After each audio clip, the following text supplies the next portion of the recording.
పరిమళము నీదేనా నాలో పరవశము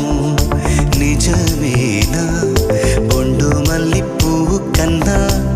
తేలికగు నీ సోకు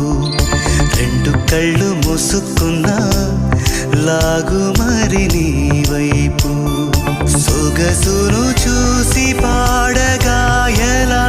కనులకు